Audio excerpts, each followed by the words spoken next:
I believe that there exist certain mental blocks that stop space projects from being started. And how do you even start a space project? Well, we've heard it earlier today, thanks to Emily, but space is hard, obviously.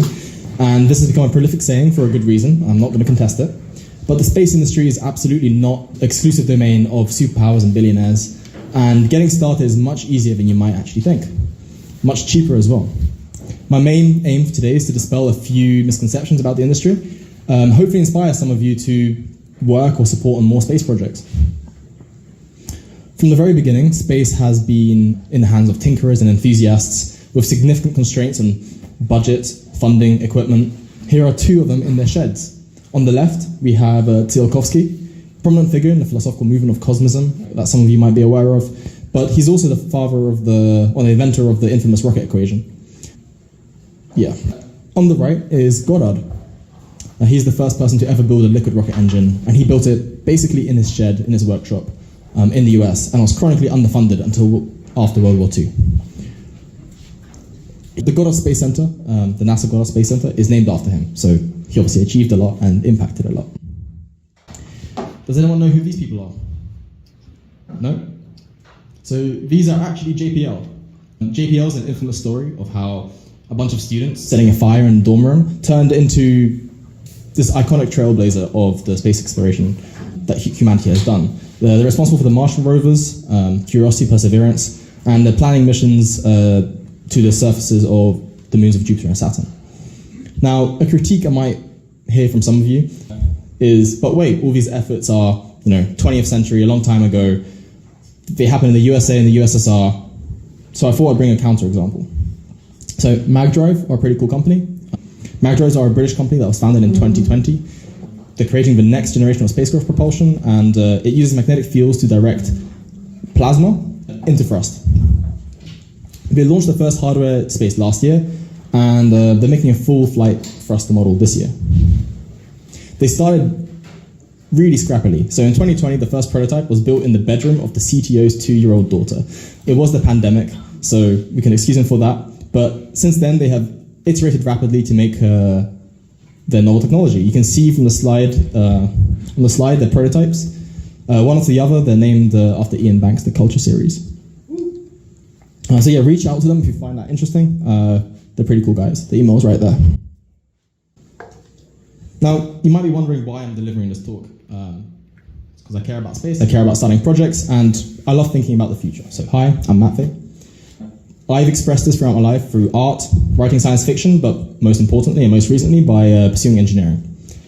I recently graduated from Imperial College London, and I did my thesis on improving astronaut dexterity. I decided that the current incremental improvements in space suit gloves were constrained by the compromise between dexterity and protection, so I decided to create a hydraulic exoskeleton instead that would transfer haptic and tactile feedback from the robotic end effector to the hand.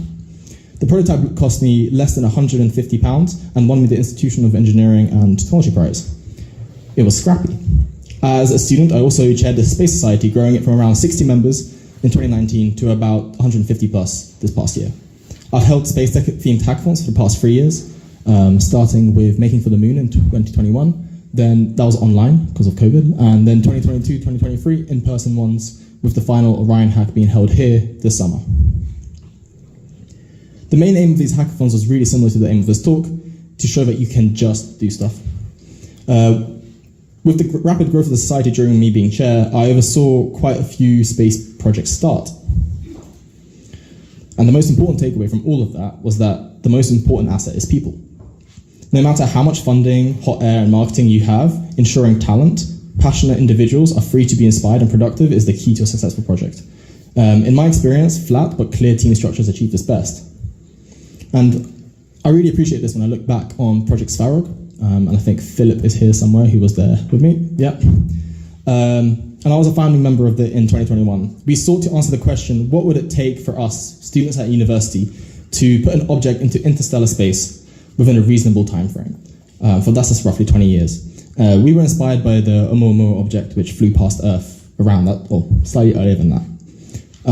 Within this project, my role was to lead and design, to lead the design and development of the cheap vacuum chamber test rig, which you can see on the right there, on the left there, on the right for you guys. that would be used to improve our solar cell simulation models. The effort led us to publish in the Journal of the Journal of the British Interplanetary Society with an all-undergrad author team. Since then, I've moved on from the project, but they've gone from victory to victory and have published at the International Symposium for Solar Sailing, and recently started working with the European Space Agency via the Rex Spectris initiative for testing solar cell deployment mechanisms. This past year, I did some systems engineering for this rover project. It's another Space Society project. It started in October 2022. That's when we first organized the team. We were like, okay, we want to do this.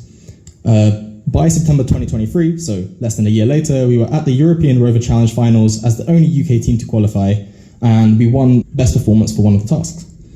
We were also the cheapest rover at the competition by an order of magnitude. So again, be scrappy. There are a few more projects at Space Society. There's probably too many for me to go through right now, but I'll mention the final one, Project Kepler. The project has been a long time in the works. To me, it exemplifies what finding the right people can do. The ambitions for Kepler are to break the world record for thrust-to-weight ratios for a liquid rocket engine. As you can see, it's pretty compact. It's quite small. And it's been 3 years in the making, from the initial project beginnings to us actually having hardware on the table. The current bottleneck is the expense of manufacturing. So obviously money is a problem. But as you can see, the engine and turbo machinery stack are slowly coming together and parts are getting made. A huge enabler of this project are modern materials, simulation tools, and manufacturing techniques, which weren't available not so long ago. These processes getting more and more accessible allows laymen, or students I guess, to be closer to space than ever, to achieve stuff that Soviet scientists could only dream of. And yeah, ultimately space is just a place. There are a growing number of technologies that can make space just a little more accessible, a little bit less hard than before. And with the development of the space economy, it is opening up interdisciplinary opportunities for space. Any field can be involved in what I call Space Plus. You choose your thing. It opens up new paradigms in so many fields. Overall, starting a space project, it's not brain surgery. The best way to get started is to forget for a moment that space is hard, and that funding of the project is in the billions. Often we hear about how NASA's underfunded and its budget is huge. What I've learned from the project is that if you don't know anything, if you have no money, you can just get started and that'll come along afterwards. You'll learn new things, and building something is the most important thing you can iterate from. And also, some looking forward to the future, things are only going to get easier for you to start projects. The price to orbit has been steadily going down, and as Peter mentioned, it's going to go even further down with Starship and other new generation launches. And investment and funding is going up. So the government, VCs, they're seeing the opportunity in space. So if you want to do something new, you will find someone to give you money. And space will still remain hard. It's never going to be easy. So extreme distances, extreme environments will never totally be solved problems, but that's a good thing. And the difficulty of building in space is a feature and not a bug. The innovation that space technology gives is a result of the ingenuity that you need within the tough constraints that space has. Sam Altman also has a great blog post called Hard Startups, which I recommend you guys read. The essence of it boils down to the fact that successful companies rely on the dedication of brilliant people, and difficult and interesting problems keep brilliant people.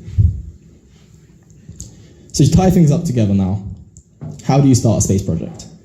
Well, firstly, be ambitious. Do something hard, do something that sounds crazy, and find a theoretical way to achieve it. Then prove that it could work. This will attract incredible people along the way, and they can join you on that journey. It's easiest to find good people, I guess, at events just like this, Twitter, your university society, whatever you want. And then make demos together, learn more from your failures. So if you want to spend your 500 out of your £1,000 budget on building a prototype that you don't know will work, do it. Someone will probably give you more money for a second one just because you tried. And yeah, after that you've got the hard part, which I guess every company and every project has to go through, but that's not what I'm here to talk about. So yeah, thank you so much for your time.